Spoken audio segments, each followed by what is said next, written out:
We stash it and trash it, and David gives his biggest storyline from Sunday's 41-31 loss to the Kansas City Chiefs. Let's go. You are Locked On Buccaneers, your daily Tampa Bay Buccaneers podcast, part of the Locked On Podcast Network, your team every day.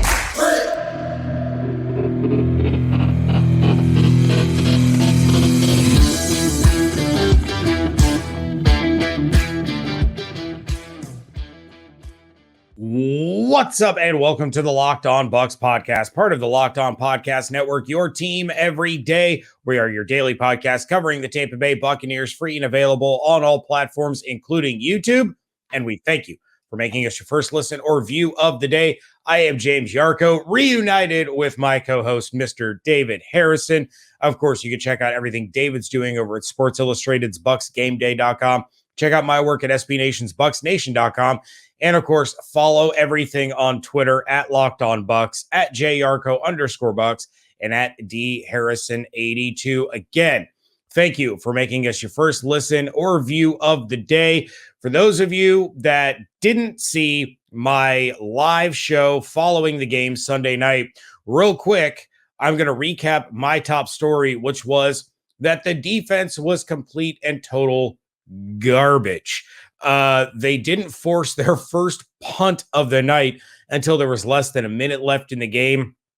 I believe I don't have the numbers directly in front of me, but the Chiefs ended up converting like 12 of 17 third downs or something ridiculous. And they had 26 first downs through the air. They had another 17 first downs on rushes. It was just an absolute amazing display of sheer incompetence by the Buccaneers defense. Yes, it was quite possibly the worst defensive performance we've seen in the Todd Bowles era. I even went so far as to say they were paying tribute to Lovie Smith and Mike Smith. I mean, that's how bad it was. Shout out to Lovie Smith and his 0-4. Well, not 0-4, but 0-3-1. Sir. Four straight fourth quarter collapses, and especially on defense. He leaves Illinois, and what happens? They're like 4-1. It's amazing. I honestly don't even know what happened in this week. Actually, yeah, is Houston 0-3? I don't know. Whatever. This isn't. They are 0-3-1. Yes, you are correct. Yeah, I mean, look, that is the top story. Like, period. That's the top story. Absolutely, just hideous. The good news is it only counts for one loss. Like that's right. You know what I mean? And there's no AP poll to worry about. So my top story. So I have to give a top story as well. That's part of the job. You know what I mean? That's what I get paid to do. So I'm going to give my top story. And I have to say, James, that I looked at the post-game press conference transcripts after I picked my top story, and I was very happy because Tom Brady and I agree on something, and that is that the offense completely failed to help support the defense, right? Look, it's a team sport. And everybody's going to say this loss is on the defense, 100%. And I will agree with that sentiment. However, when you have a team sport, you gotta look at the holistic approach of the team, right? And I keep coming back to this basketball reference. And I wasn't very much better at basketball than I was at football, but I remember I had a coach who kind of had this strategy, right, where it's like if the opponent scored 2 points, then we wanted to go back and get a high percentage shot, try to get and match that 2 points, right? If we were able to get a stop, and then we wanted on a first stop, we wanted to get another high percentage shot. So take advantage. We kept them from scoring. Now we want to get points on the board to start building an advantage, right? Back-to-back stops. Now we wanted to play for the 3. That's where we wanted to kind of start going for the jugular. Now, there were some alterations to that, right? So when we're going for a high percentage shot, if the 3 is open, take it. And I'm talking about an open 3, not like I thought I can make it, like an open 3. Same thing. If you're working for the 3, they start adjusting, take the open 2, right? Now in basketball, it's a little bit different because the defense and offense are the same players. So you're picking yourself up. In football, you got to bring the energy for your buddy when they don't have it. And the Bucs defense just didn't have it Sunday night. We all know that. We all saw that. So the offense, it's not your fault that the defense is not bringing their energy. You got to bring energy for them now. Like that's what complimentary football is. Picking up. It's not just when things are going right. Everybody can play complimentary football when everything's going well. That's easy. The hard part is picking up the other side of the ball. And Tom Brady said it as much as I am right now. So if you disagree with me, you disagree with Tom. And Tom's a GOAT, so you can't disagree with Tom. But listen, there were 5 times that the Buccaneers defense got the Chiefs offense off the field without a touchdown being scored. The first one, Kansas City's 4th drive, turnover on downs. Tom Brady and the Buccaneers offense gave the ball right back on a fumble. That's an opportunity to get points back. Not just, and you don't even need a touchdown. That's where the basketball analogy. That's the 2-pointer, right? The Chiefs got no points. Go get a layup. Give me a field goal. Give me something, right? Kansas City's 7th drive. The Bucs got the Chiefs offense off without a touchdown. They did get a field goal, right? But okay, let's come back. Let's at least match the field goal, maybe get a touchdown. 5 plays, 10 net yards, and a punt. Kansas City's 9th drive. Another field goal. Bucs offense, 5 plays, 7 net yards, and a punt. Kansas City's 10th drive, the very next drive, INT. Bucs come back with a touchdown. All right, there's one. There's one, right? We're caught up a little bit. And that's where you kind of, and I don't know about you guys, but when I was watching, I'm like, okay, here's where maybe they can start getting back a little bit. Very next drive, 11th drive, Kansas City punts. It's the end of the game. I mean, look, it's the end of the game. What do you want to do, right? But that's kind of, those are the opportunities. And listen, it's very few opportunities. I got it. Okay. Again, the top story is the defense. I get it. But as an offense, when you see your defense is just not here tonight, you have to, it puts a little bit more pressure on you in those few opportunities to go out there and do something. And look, even if you don't put points on the board, you got to give your defense time to rest. We all know this is, it's known worldwide. If your defense is on the field too much, there's nothing that you can really do. Tampa Bay had 8 offensive possessions, James, not even eat 3 minutes of game clock. Kansas City, the team that was winning, the team that was leading, 7 offensive drives of 3 minutes or more. You can't do it. The Kansas City Chiefs held the ball for over a quarter more than the Tampa Bay Buccaneers. Think about it. An entire quarter of this game was just Patrick Mahomes and this Chiefs offense running around. The Bucs defense didn't show up, but they really never had an opportunity to get up off the ground because of the Buccaneers offensive inability to kind of come in and back them up a little bit. Yeah, I was encouraged by the offense's uptick, but it's far from perfect. I mean, They put up the most points they put up this season. They finally got in the end zone in the first half, and there were some positive things to take away. Yes, but you're 100% right, because Kansas City was landing haymakers, and the Bucs couldn't go blow for blow with the Kansas City Chiefs, and the offense had to. So in that aspect, yeah, I absolutely agree with you that the offense, failed to, as you put it, they failed to pick the defense up, and it's been the defense that carried them the first 3 weeks and kept the offense in the game with their obscene failures. So through 4 games, we have 3 offensive failures and a defensive failure that are really the story of the game. But again, I'm not going to panic. There's plenty of time to get all of this squared away, and obviously I realize the inverse is true.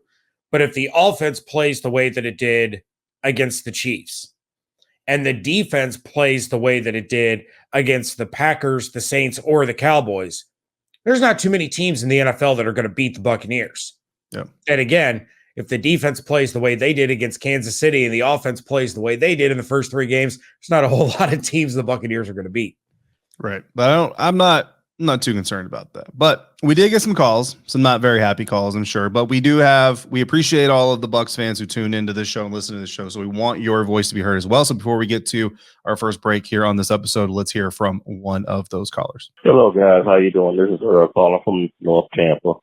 Looking at the game, it's about 2:41 left in the game. I know this game about over. All I have to say is that the defense really didn't show up. I don't know what happened to Cowboys not making adjustments. It really went down here when you got a rookie catching a kickoff return and fumble. That really just started from down here. Seems like Cowboys didn't make no adjustments. Even though Brady is probably his best game of the season, I know they'll be 2-2, tied with the Falcons. They played Falcons. So I know it's a long season, but this was a real indictment on the defense, no adjustments. Devin White running out of position again. And I want to call out one guy. He always talks trash behind, but that's Nacho Roches, number 56. He is hot garbage. Plus need to get a Dominic shoe on speed dial, but let's be 2-2. We'll see what they do next week against the Falcons. As usual, go Bucs. What a disappointing way to put this game on, but anything, prayers for the people down in South Florida. I'm out. All right, we appreciate the call. We're going to come back with what we want to stash from this weekend and what we want to trash from this weekend. A lot to choose from in the trash pile, but we're going to do that thanks to our next partner who has a product that literally stays stocked in my house all the time, and I'm talking about AG1, which I started using because I hated taking all the pills to get all the vitamins and nutrients and all the stuff that we need. So what is this stuff? With one scoop of AG1, you're absorbing 75 high-quality vitamins, minerals, whole food source, superfoods, probiotics, and adaptogens to help you start your day right. The special blend of ingredients supports your gut health, nervous system, immune system, your energy, recovery focus, and combats the signs of aging. All the things that you want your vitamins and minerals to do. When I take AG1, I mix it with a little bit of water, a little bit of pineapple juice. That's the way that I like it. And I love the drink form because I can drink it at home if I want to, or if I need to do it on the way to work or wherever I might be going, I can take it with me. And it costs less than $3 a day. So if you got a cold brew habit, this is cheaper and better for you. Right now, it's time for you to reclaim your health and arm your immune system with convenient daily nutrition. Just one scoop in a glass of water or juice mixture or whatever you want. That's it. No need for a million different pills and supplements to look out for your health. To make it easier for you, Athletic Greens is going to give you a free 1-year supply of immune-supporting vitamin D and 5 free travel packs with your first purchase. All you have to do is visit athleticgreens.com/NFL Network. Again, the website athleticgreens.com/NFL Network to take ownership over your health and pick up the ultimate daily nutritional insurance.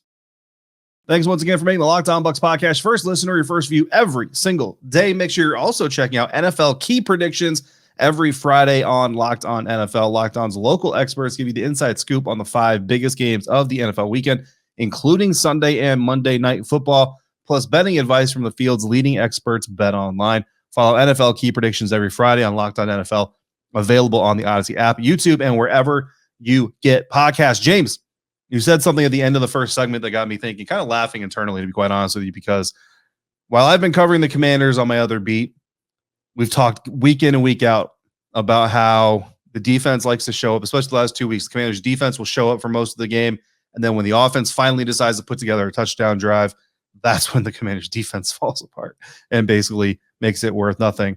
The Buccaneers essentially did the same thing, except instead of doing this by quarters, they did it by the first quarter of the season, like you mentioned. 3 games, the defense showed up. When the offense finally shows up, the defense is like, sorry, guys, I ain't got nothing for you. So I just thought that was an interesting contrast. The Bucs fans, you're dealing with it in a 1-game nutshell. The Commanders fans are dealing with it on a daily, weekly situation. But you know what, Bucs fans, especially those of you who are pre-Brady, you've been there, so you feel that pain. James, this next segment, we're going to stash it and trash it. Last week, we called it something different. This week, we're getting a little bit cuter with it. I will get us started with my stash from this weekend, which is involving running backs not named Lenny. And yes, I'm talking about Rachaad White, the rookie who fumbled the opening kickoff. But shout out to the coaching staff. Stashing that portion of his We're not game. stashing that, okay? But shout out to the coaching staff. They didn't bench him. They came back. First of all, I was actually wondering, is he going to be out there to catch the next kickoff? Happy to see that he was. That's how you build confidence in a young guy. That's how you allow a guy to bounce back. And I mean, he didn't get like a touchdown or anything, right? But he didn't fumble the ball. So I'll call that a bounce back.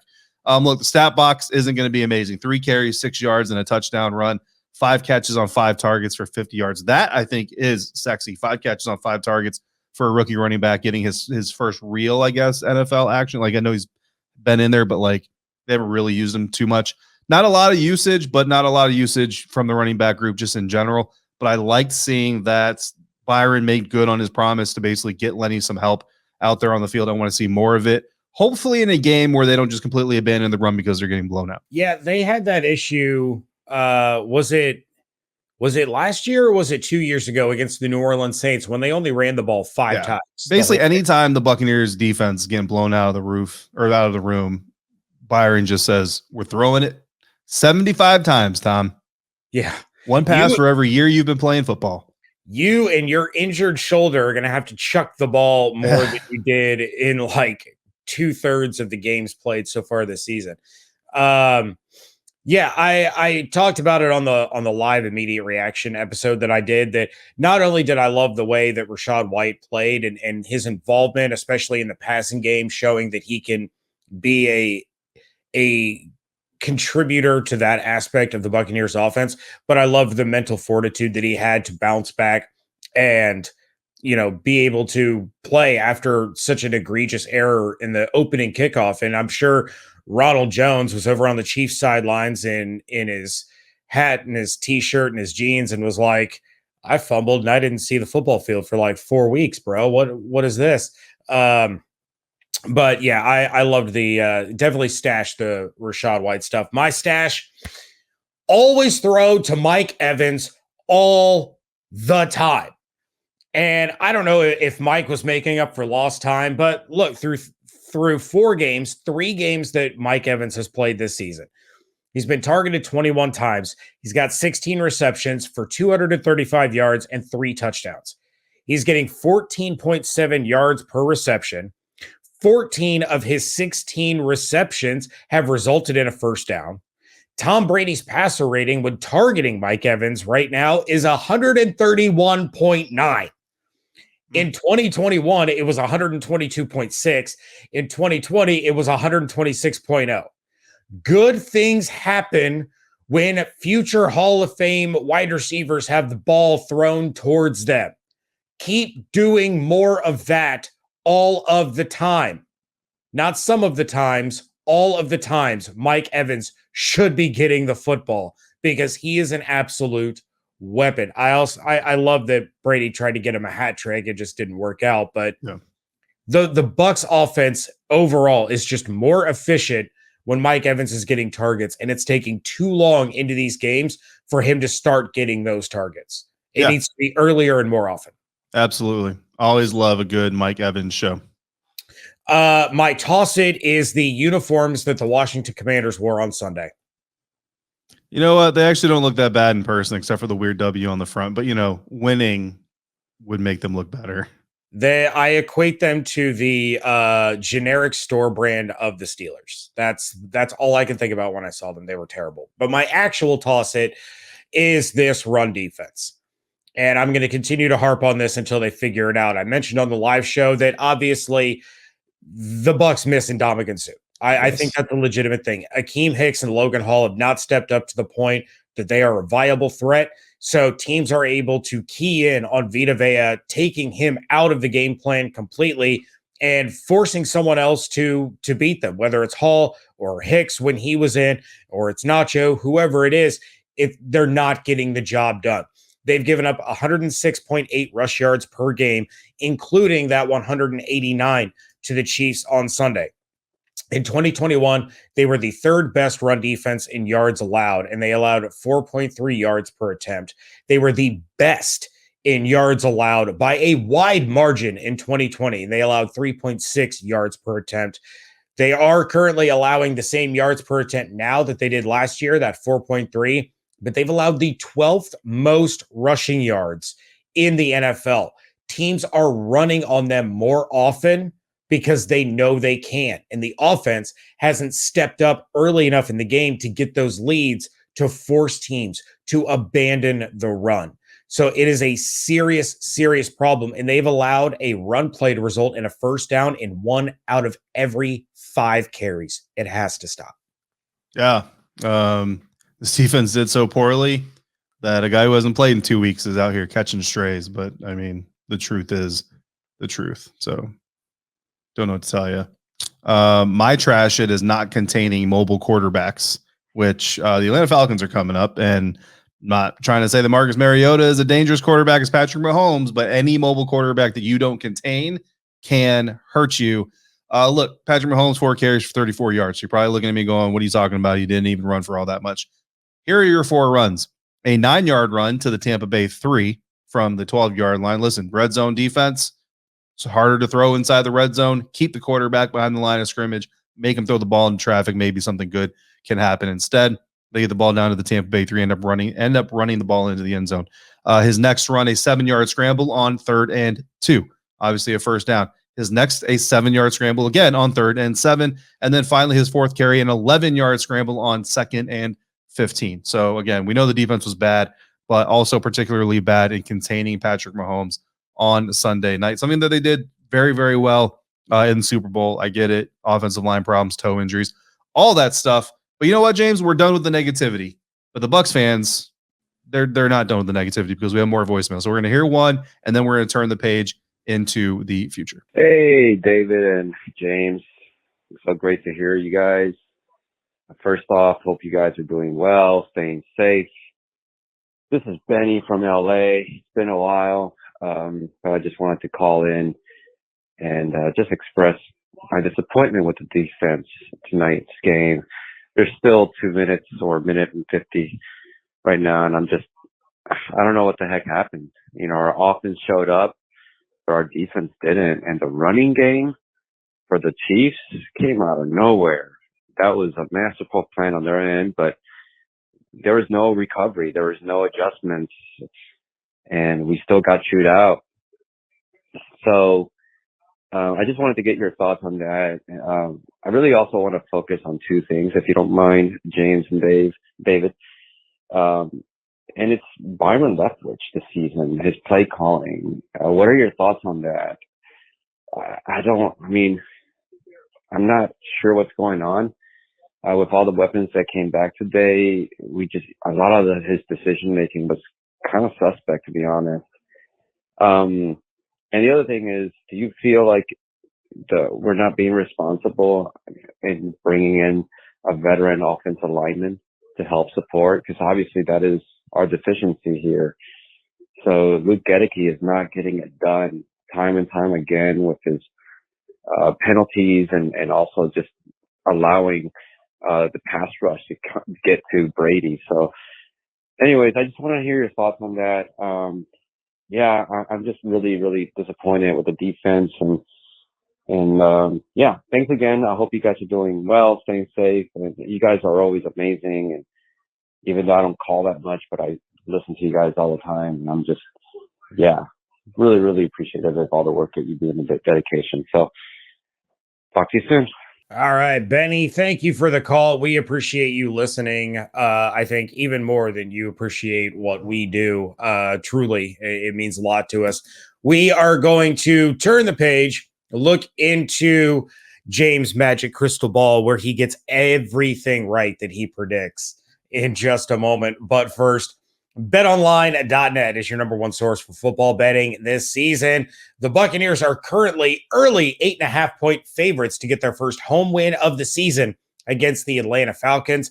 But you can find all of the latest player developments, like Cordarrelle Patterson going on the IR, team matchups, news, podcasts, and in-depth articles and analysis on every game you can find. And as always, BetOnline remains your continued source for all your sport wagering information, with live betting and up-to-the-minute scores for every sport out there. The fastest and easiest way to check in on all of your favorite games and events, including MLB, MMA, boxing, and golf. Head to betonline.net or use your mobile device to learn more. BetOnline, where the game starts. Wrapping things up here on a Tuesday edition of the Locked On Bucs podcast. My apologies. David is going to do his first quarter review on tomorrow's episode because I'm not going to be there. My son is having surgery on Wednesday, so we have some plans for him Tuesday night ahead of the surgery. So David is kind enough to cover for me, which also means that Evan Klosky will not be on the show. We will reconvene with him coming up next week. But David, before we take a look into my perfect prediction crystal ball, we have one more voicemail to get to. What's up, Bucs fans? It was a tough loss today, and I think there's some good room where we should be thankful because, guys, we had a hell of a game. We came back, and we made it within 10 points. And, of course, there's just not enough time left in regulation for us to overcome that deficit. We started off horrible, but I think with James, I think White redeemed himself later on in the game. especially the second half when they gave Leonard Fournette some rest, and I think I'm glad they finally gave him some rest. I do like the Todd Bowles defense adapted to Patrick Mahomes. I saw them just, all right, I'm going to watch Patrick Mahomes only. So I think they did stop the bleeding, but it was just too much to overcome. But Brady looked vintage Brady, 3 touchdowns in one game versus 3 touchdowns in 3 games. Let's cut off all the naysayers on Brady because he just looked vintage Brady. And I love that Mike Evans just came back because obviously look at the touchdowns. And there's so much. And Chris Godwin, I'm so happy he's back. I got scared there for a moment because he got hurt and it looked like he's good. But I hope Cameron Brate turns out okay. We saw that hit he hit on Godwin. But guys, I don't think we should feel bad. I think it was a good game. There's obviously room for improvement, but this is a good game because this shows that we have the skills, the players. When everybody's healthy, we can make it a damn good game. So, hey, guys, fire the cannons. Keep your heads up. On to the next one. All right, guys. First of all, love the attitude in that voicemail. Again, it's one loss, and I mean, look, could the Buccaneers defense continue to lay eggs? Yes, they could. Could the Buccaneers offense go back to not putting up many points? Yes, they could. It ain't going to happen. It'll be all right. You're looking at the tournament. All right. And look, in the playoffs or in the Super Bowl, if these two teams see each other again in February and all the Chiefs fans and the Chiefs themselves are talking about how they beat up on the Buccaneers in the regular season, that's exactly what you want leading to the Super Bowl. That's what happened last time on your team. So, I mean, look, not really too worried about it. First and foremost, even with back-to-back losses, James, the Tampa Bay Buccaneers are first place in the NFC South. So that's number one. 2-2. The Atlanta Falcons, out of nowhere, are also 2-2. Carolina Panthers, New Orleans Saints, both 1-3. So that's where the NFC South stacks up right now. James, again, is not going to be here tomorrow. Tomorrow, I will be doing a review of players. I will be doing a review of coaches. So some of the stuff that we heard in voicemails today, like how's Byron Leftwich doing as an offense coordinator, stuff like that, I will be going over a lot of that in my quarter review. But the final part of my quarter review tomorrow, James, will be a quarter preview looking at the next 4 games for the Tampa Bay Buccaneers. For the Saints, Panthers, Falcons, you already gave me those projections. You got the Saints going 2-2, the Panthers going 1-3, the Falcons going 0-4. That's right, Marcus Mariota. So that's what's going to happen with them. Let's look at the Buccaneers now. James. Yes. Next weekend, Atlanta is in Tampa. Who do you got winning that game and why? Tampa Bay will win that game. They are overall the better team than the Atlanta Falcons. Cordarrelle Patterson is out, and Tom Brady's never lost to the Falcons. It's not going to happen this year either. So Bucs win that one easily. Big news of Cordarrelle Patterson going on IR. That's probably the most dangerous weapon they had going up against the Buccaneers defense. So not going to have to worry about that. Looking forward to having Aaron Freeman on this week for Crossover Thursday. Make sure you come back and check that out. Following week, Bucs at Steelers. James, you will not have to do a post game by yourself because I will be in Pittsburgh for that one. You will have to do this weekend's post game by yourself. Sorry about that. Bucs and Steelers, who wins and why? The Buccaneers are going to win that one too. They're making the switch to Kenny Pickett, which right now isn't an upgrade over Mitchell Trubisky. I think he will be in the long term, but Todd Bowles is going to dial up some fun stuff for the Rook and give him a couple of welcome to the NFL moments. Good sir. Bucs, another easy one for them. All righty, then the next game after that, Bucs at Panthers in Carolina going against Baker Mayfield. Who's winning that game and why? The Buccaneers are going to win that one too. Christian McCaffrey, given the Bucs' rush defense, concerns me a little bit, but also Baker Mayfield, not who I thought he was. Not good. Panthers fans don't like him. I don't think the Panthers receivers like him. Another easy one for the Bucs. They win that one handily. Yeah, it's hard to not be good and also have a bad personality. Like, if you're gonna have a bad personality, you gotta at least be great at something. You know what I'm saying? He's really good at beating Ohio State in Ohio State. Yeah, everybody gets lucky every once in a while. So in the second quarter of the season, according to James, all the Bucs do is win, win, win. But what about when the Baltimore Ravens come to town for Thursday night football, which is always crazy? So James, what crazy thing could happen when Baltimore and future Washington Commanders quarterback Lamar Jackson visit Tampa Bay at the end of the second quarter? I'm concerned about the run defense. You're concerned about mobile quarterbacks. All of that meshes into a perfect storm of early MVP front runner Lamar Jackson. I think the Ravens win this one. Now, had the location been swapped and this was a game at Baltimore, I would pick the Buccaneers. Everybody talks about, oh my God, the Baltimore Ravens have won 23 straight preseason games. Y'all, the Ravens have lost 5 consecutive games at home. They've lost 6 of their last 8 home games, and their last home win came on November 28th against the Cleveland Browns. So the fact that the Bucs are home in this one, I think is actually a disadvantage. I'm going to take the Ravens to win that one, but things can change. Don't hold me to that. Absolutely. Holding James to all the receipts. The NFL is a fluid situation and things can change. Buccaneers going 3-1 in the second quarter, according to James. And for anybody out there doing the math, yes, I understand that the NFL schedule no longer breaks down into clean quarters, but we're going to take it as we can get it. So 3-1 in the next quarter for the Tampa Bay Buccaneers, which means at the end of the second quarter, James Yarcho, the Tampa Bay Buccaneers will be 5-3 in first place. The New Orleans Saints will be 3-5 in second place. Carolina Panthers will be 2-6 in third place. The Atlanta Falcons will go from 2-2 in a tie for first place to 2-6 all the way in the cellar where they rightly belong. That is James Yarcho's second quarter projection. Come back tomorrow. I will give you mine as well and do a look back at the first 4 games this season. I regret nothing. The end. All right. Thank you to Earl, Benny, and the optimistic mystery caller who was our third voicemail and didn't leave his name. Appreciate all of you sending in your thoughts. Please, all of you continue to do so. We thank you for making Locked On Bucs your first listen or view every day. Now make your second listen to Peacock and Williamson NFL show. Brian Peacock and former NFL scout Matt Williamson give you the expert NFL analysis in less than 30 minutes. It is free and available wherever you get your podcast. Like I said, you can send in your thoughts and questions and concerns and reactions by giving us a call at 813-444-5841 or send us an email to lockedonbuckspodcast@gmail.com. Check out David's work over at bucksgameday.com. I'm over at bucksnation.com. And of course, you can follow everything on Twitter at LockedOnBucks, at JYarcho_Bucks, and at DHarrison82. Hope you all have an absolutely outstanding day. Stay safe, stay healthy, fire those cannons. We thank you so much for joining us right here at Locked On Bucs.